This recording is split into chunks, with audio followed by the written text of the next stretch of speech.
உங்கள் favourite TV ஷோக்களை இனி miss பண்ண தேவையில்லை. ZEE5 இல் முற்றிலும் இலவசமாக காணுங்கள். இங்கேயும் எப்பொழுதும். உன் பிடிவாதத்தினால பரணி வாழ்க்கையில மட்டும் இல்ல, பாண்டி மாமாவை கோவப்படுத்தி இசைக்கு வாழ்க்கையிலயும் பிரச்சனை வர போகுது. இல்ல நிறுத்தல. விட்டா பேசிட்டே போத. நான் என்ன சொல்ல வரேன்னு காது கொடுத்து கேக்குதீங்களா? நீ வாத்தியாரமான என்ன நடு ரோட்ல வச்சு கேள்வி கேக்குதியா என்ன?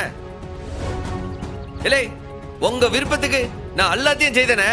செய்யும் போது உங்களை கேட்காம நான் ஏதாச்சும் ஒன்னாவது செஞ்சிருக்கேனா? எல்லாத்தையும் நான் உங்களை கேட்டு தானே செய்தேன். அப்ப பரணி விஷயத்துல மட்டும் எப்படி இல்ல அவளுக்கு பிடிக்காம ஒரு விஷயத்த நான் செஞ்சுட்டேன். அதையும் புரிஞ்சிக்க மாட்டேங்குதீங்க. என் குடும்பம் என் கண்ணு முன்னாடியே அடியத்தை பார்க்க சொல்லிதீங்களா? என் பக்கத்துல என்ன நியாயம் இருக்குன்னு யாராச்சும் காது கொடுத்து கேட்டதானே என்னன்னு புரியறதுக்கு. சரி சொல்லுன்னு கேக்குறேன். ஏய், அந்த நரி பையன் இருக்கானே, அவங்க அப்பா சவுந்தர பாண்டி, அவன் இதை வச்சு ஒரு பரமபத ஆட்டத்தையும் பிளான் பண்ணிருக்காம்ல. அதுக்கு தானே வேணாங்க. பரணி இங்க இருக்கிறப்ப மட்டும் அவர் பிரிக்க முயற்சி பண்ணாமையா இருக்காரு.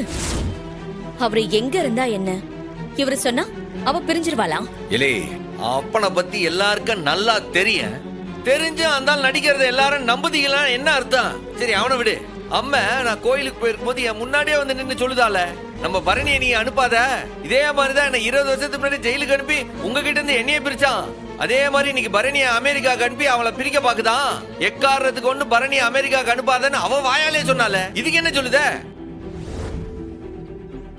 ஏலே, என்ன நான் சொல்லுத நம்பலையா? எப்படின்னு நம்ப முடியும்? நீ கடல்ல விழுந்திய போய் அப்ப நீ எங்க போனன்னு திக்கு தெரியாம அலையும் போது அம்மா கனிவாயில வந்து சொன்னால, அத நம்பித்தான் உன்னை தேடி வந்த நானு. அன்னைக்கு அதை நம்பும் போது இன்னைக்கு இதை நம்ப மாட்டேனா நானு? பாருங்க, நான் சொல்றத நம்ப கூட வேண்டாம் நீங்க. இப்ப நான் சொல்லுதம்ல, இத கேட்டா போதும். என்ன செய்யணும் ஏதை செய்யணும் நான் பாத்துக்கிட்டேன். இது எங்க விஷயம். இதுல நாங்க 2 பேரும் முடிவு எடுத்துக்குதான். எதுக்கு 3ஆவது ஆள் வந்து உள்ள பேசிய? எது வந்தாலும் நான் பாத்துக்கிட்டோம்ல, நான் சமாளிச்சுக்கிட்டேன். போதுமா?